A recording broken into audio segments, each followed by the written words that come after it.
Hey, what's good, y'all? Top of the morning, man. Let's touch on this real quick, right? You know, it's funny how a lot of people be acting like they don't know who I am and shit like that. It's like Southpaw. Southpaw got almost 100,000 subscribers. He knew who I was before I even got monetized, before I even reached 1,000 subscribers, right? He knew who I was. But dudes with not even 20,000 subs, they try to play like they don't know who I am and shit like that. You know what I'm saying? Like, they can't be honest and say where they get some of their talking points from.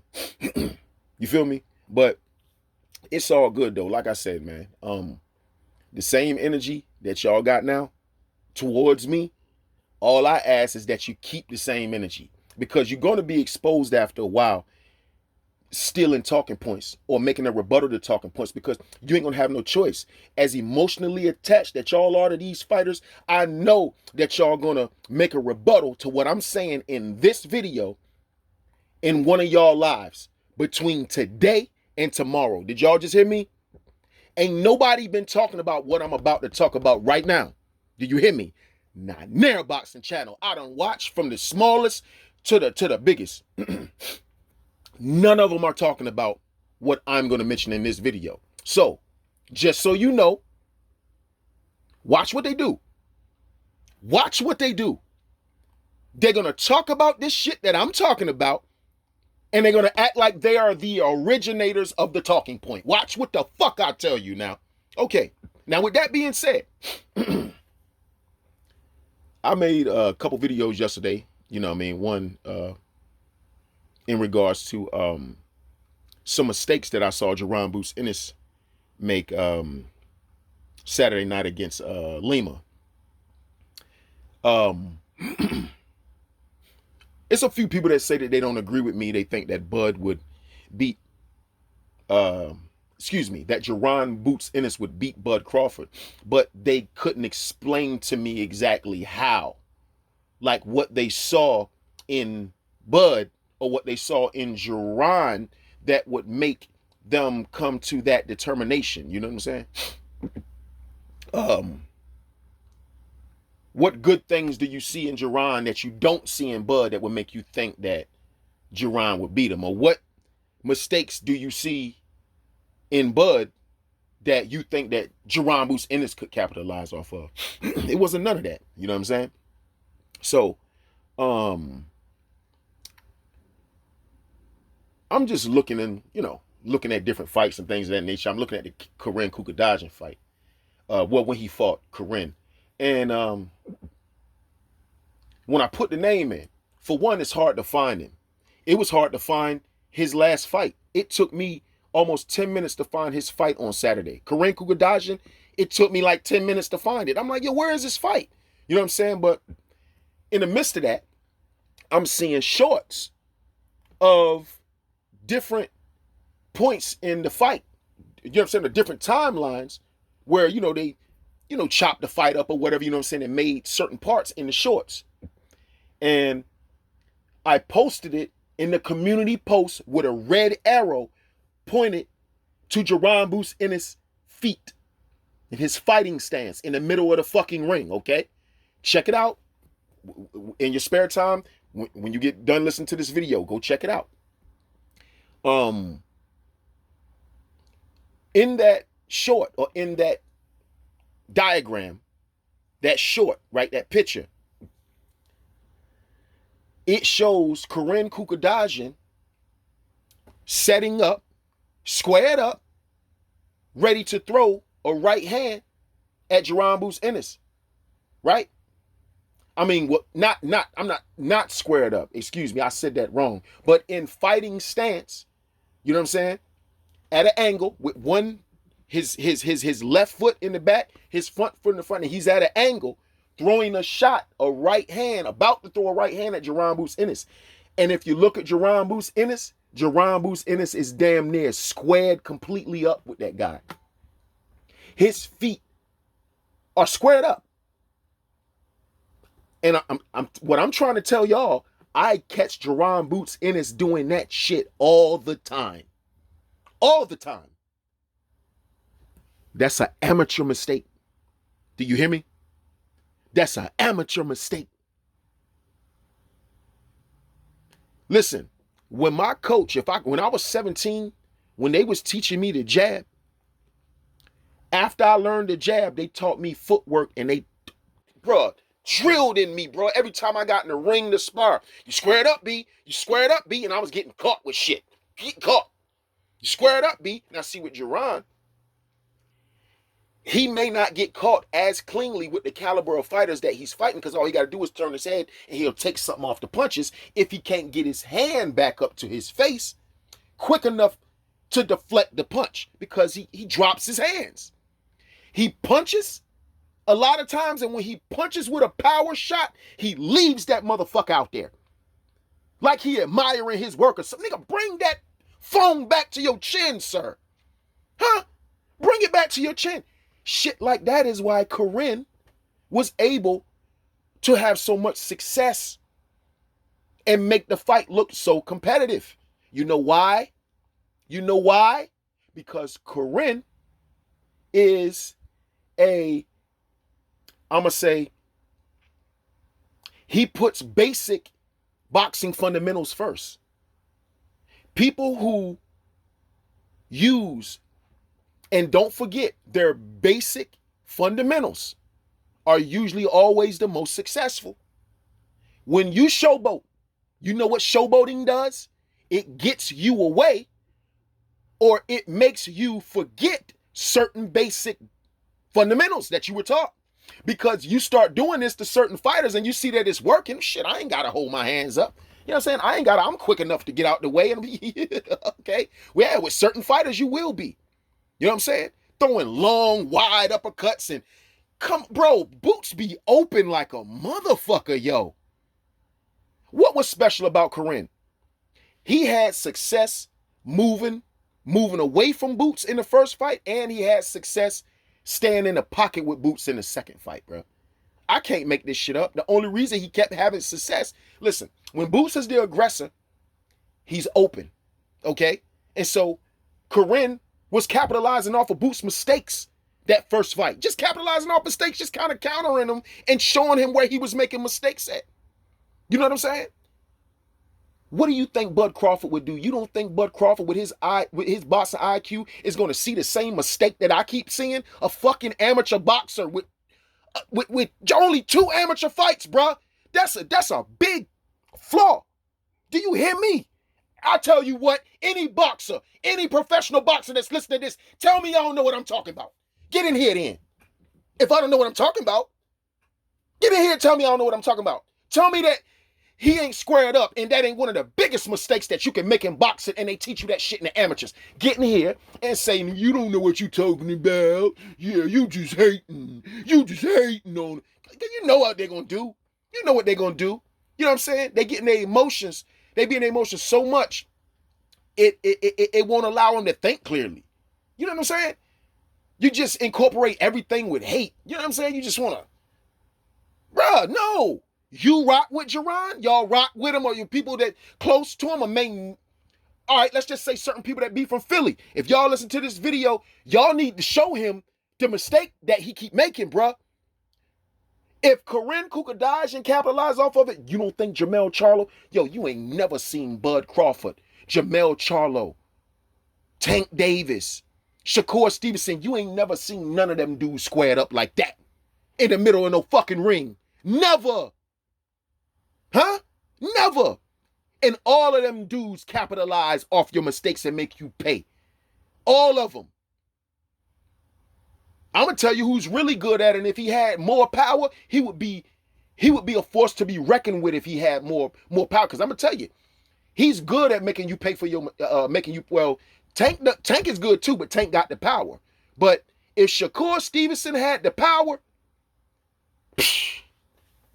his ring IQ, man, he'll stay right in the pocket with you and make you pay for your mistakes, bro. Similar to Floyd, bro. He gonna make you pay for your mistakes. Listen. Why ain't none of these boxing channels and they talking points?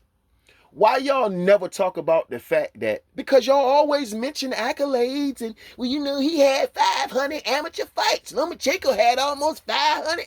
You know, y'all get to, he only lost one time, or however many don't hardly lose.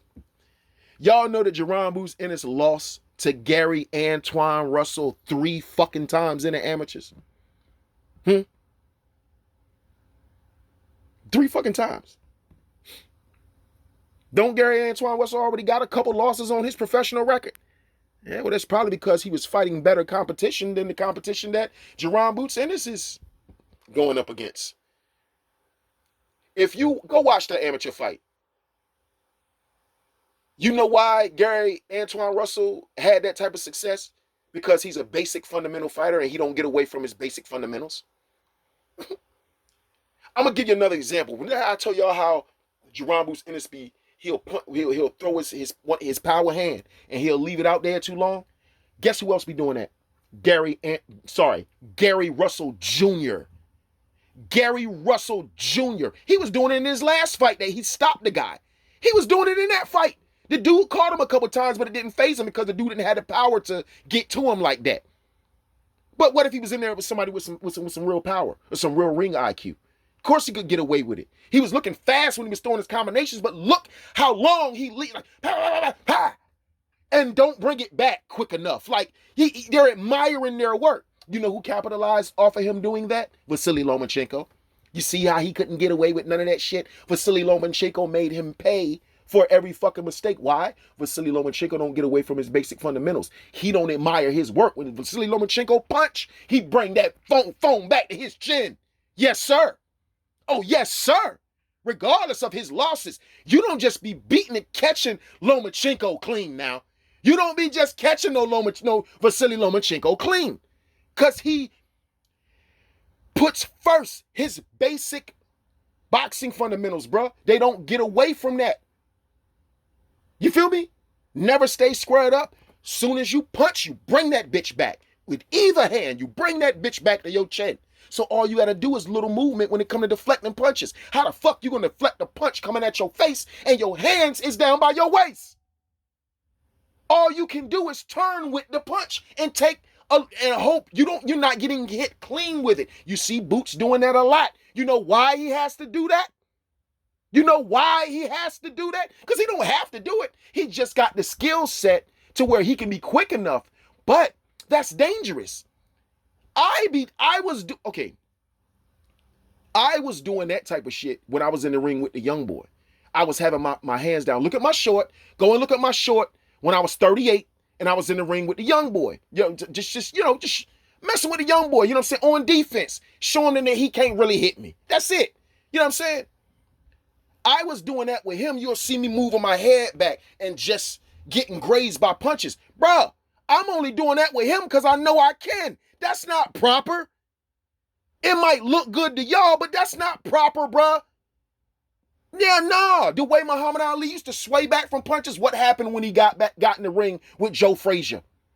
He was moving back and still got clipped with the goddamn hook. His hands was all the way down by his fucking waist.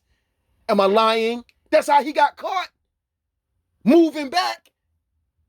Trying to turn his head and take something off the punch and got caught anyway. Well, you know Muhammad Ali didn't have his feet no more. Hey, man, he not going to always have his feet. Come on, man. Come on, yo, I know what I'm talking about, man. You lost 3 times in the amateur to that man, you might not beat him now. The fuck? You might not beat him now. If that fight was at 147, I can't say that Jerron Bruce Ennis just dog walks Gary Antoine Russell, and neither can y'all. Neither can y'all. Because all that shit that he get away with these dudes that he's fighting, he's not going to get away with guys like that. And guys that focus on their basic boxing fundamentals, man, and don't get away from that. Telling you, man, all of them boxers that get away from that shit, and Roy would have been the best at it. But peep this. Watch this. Before Roy moved up to heavyweight and fought John Ruiz, and then moved back down and lost to Tarver because his body was all fucked up and depleted and he lost muscle and shit. That ain't nobody's fault. He should have just retired. But listen to this. Before he even lost to Antonio Tarver, I saw Roy on the canvas one time. He fought his sparring partner, Lou DeVal. I'm going to take y'all back. I'm a Roy Jones. I'm a real Roy Jones fan. People say they're Roy Jones fans. No. No. Outside of Muhammad Ali, I was heavy on Roy when he was doing his thing. Listen. He fights Lou DeVal. Lou DeVal, straight up and down fighter, basic fundamentals, no feet. He can cut off the ring on you, but he take little movements when he do it, sort of like Errol Spence, kind of. Another fighter you never see squared up. He would have caused the Errol Spence before he got in an accident and shit like that. I'm telling you, Jerron Boussens would have problems fighting like he fights. Because Errol Spence, he's got basic fundamentals. He don't get away from that shit. He punch, he bring that shit back. And he don't stay squared up. He stays at an angle, bro, so he can deflect shit with his shoulders and shit. You see what I'm saying? He can catch and deflect with his shoulder. Bruh. Listen, man. I'm trying to tell you, man. Y'all gonna see, man. I hope he fixes it. Hopefully y'all can get in his ear. And if he's not privy to this, man, I don't know, get in Bozy ear and show this shit to him, bruh. He can't be doing this. Anybody, Tim Bradley, anybody that's hearing this will tell you he can't do that. You can't do that with no Jamel Charlo, bruh. Give a fuck how long Jamel been out. He come back in and start training shit, bro. That shit right there, bro. He gonna be licking his chops looking at that shit the way your feet is positioned. And when you get caught with something, bro, you can't even catch yourself. You gonna fall the fuck down. You ain't got nothing holding you up. Where your kickstand at? On the side of you? The fuck? Your kickstand's supposed to be closer to the back, not your side, man. Squared up with these fighters so you can't even deflect a punch. You gotta move your head to the side because your hands are so far away from your fucking face. Bruh, y'all aren't, okay, all right, cool, fine. All right, we'll see. You know what I'm saying? But like I said, like I said, back to Roy Jones, because I had got off of that a little bit.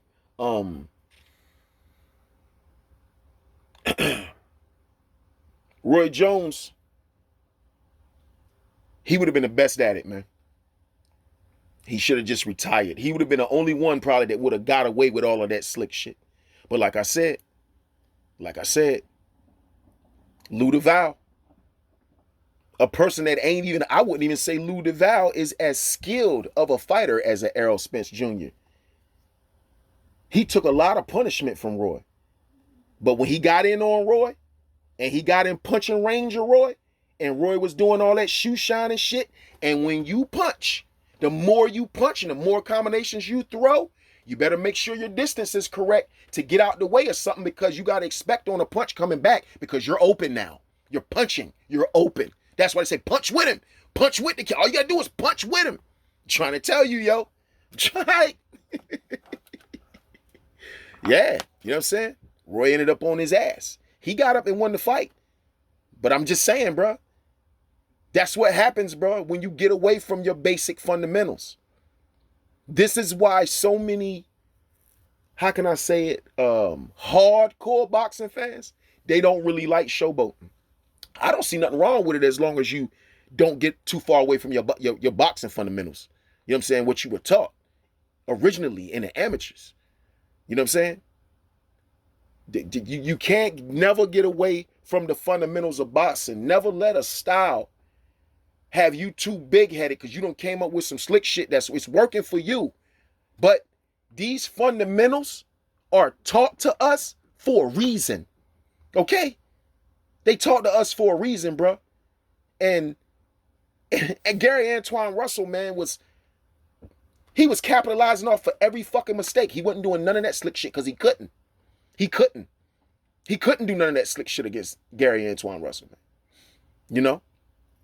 Damn, what the fuck was I about to say? Shit.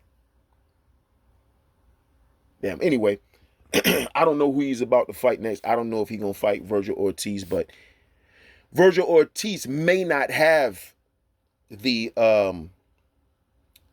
ring, the boxing mind or the ring IQ to, or the speed to be able to capitalize.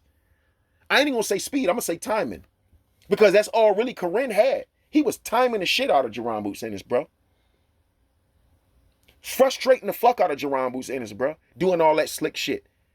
Every time he left a punch out there too long or didn't bring his phone booth, that phone back to the phone booth, Corinne was catching him with something. Or making him have to turn his head real, like, till his head is damn near looking toward he can damn near see the crowd in the back of him, yo. How far this nigga turning his head to avoid a punch when all you had to do was have both your hands next to your chin, so all you got to do is little movement to deflect the punch. Just a little movement. Move up a little bit, deflect. Move out a little bit, deflect the hook. You know what I'm saying? Slip back while your hands is near your chin and all of that. Dip while your hands is near your chin, just in case he throwing a hook while you dipping. Your chin is still protected. That's how, look at how Errol fight. That's how Errol fight. Yeah, look at the fundamental style that Derrick James teaches them guys and how it works out for them. You know what I'm saying? For the most part, unless you just get in there with somebody and they just maul you like Tank did Frank Martin. You know what I'm saying? I mean, it's cases that can happen, but it ain't too many people that's going to be mauling Frank Martin like that. You know what I'm saying? Tank just a special case. But I'm just saying, for the most part, I'm a pick the basic fundamental fighter over the showboating fighter. If the basic fundamental fighter is just as good or has just as much experience as the showboating fighter, I'm going to pick the fighter with the basic fundamentals. You know what I'm saying? What did Barrera do to Prince Nassim Hamed? What did he do to him? Everybody else was having problems with that shit because they wasn't privy to the mistakes that he was making. They wasn't capitalizing off of that shit. You know what I'm saying? Or maybe they was afraid. Maybe they got overwhelmed by the slick shit that he was doing and the glitz and the glamour and all of that type of shit. As soon as they get in a showboating position, you knock the shit out of them. As soon as they get into that shit, you don't let them get off. You know what I'm saying? You take it straight to them. You punch them straight in the middle. Punch them straight in their solo place. I'm gonna give you an example.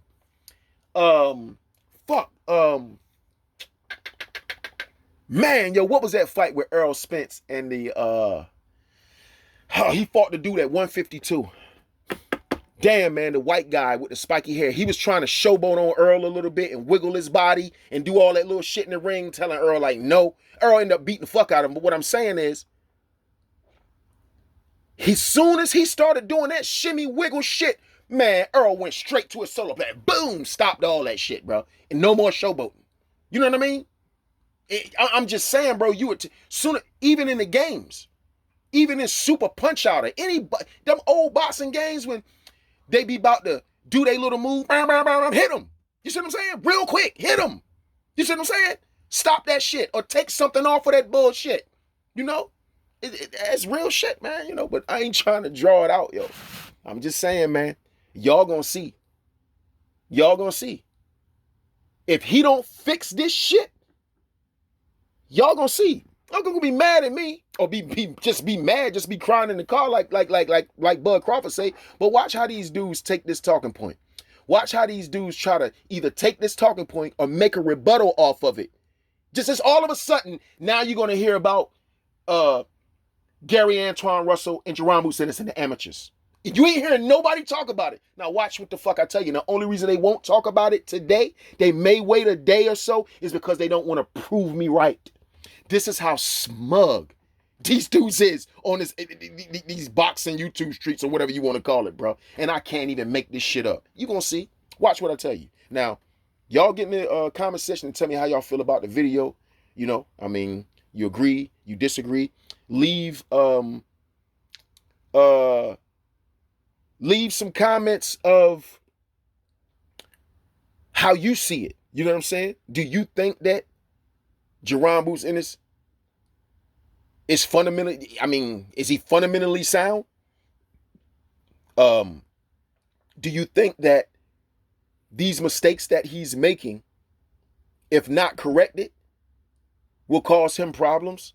going up against higher caliber fighters? I mean, I'm just saying, I would like to hear everybody's opinion on this matter. So, leave your comments, and I'll holler at y'all later. At the end of the day, Black Dr. Phil, I'm out, man.